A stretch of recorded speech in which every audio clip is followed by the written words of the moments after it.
Okay, I have a short story about something that happened with a spirit. Um, one one night, my parents were going out and they needed a babysitter. So my uncle said that, okay, you can bring the girls over. I'll take care of them. They can stay with my kids. And I had a cousin. He was about, say, 14, 15. I was about 5 or 6. And he kept wetting the bed.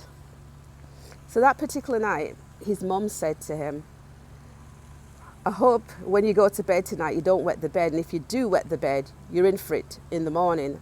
That means he's going to get into trouble. So he went to bed, and we slept up in the attic. That's the top part of the house. There was 2 bedrooms, and the 2 boys were in one room, and me and my sister, my 2 sisters, and one cousin was in one room. And there was a mobile heater that was in the center of the attic that kept the whole place warm. In the middle of the night, my cousin, he got up because guess what? He wet the bed.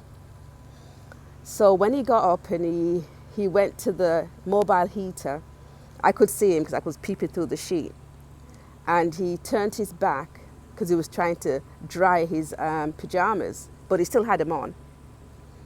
And I was looking towards the door to the attic, and I saw this lady just like walk through the door.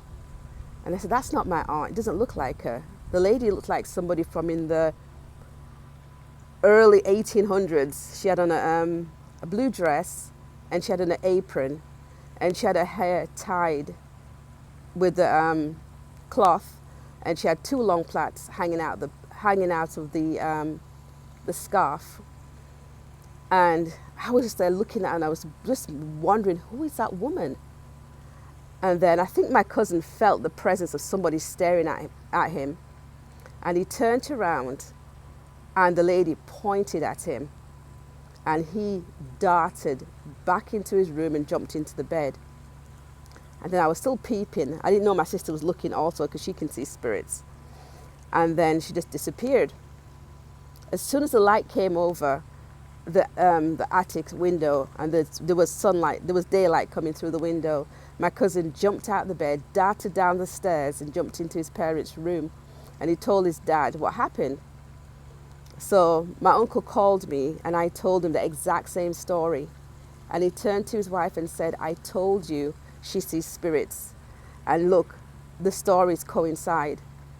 And my sister came downstairs, and she told the same story also. So that's another story of me seeing spirits as a younger child. And from that day on, my cousin never ever wet the bed again.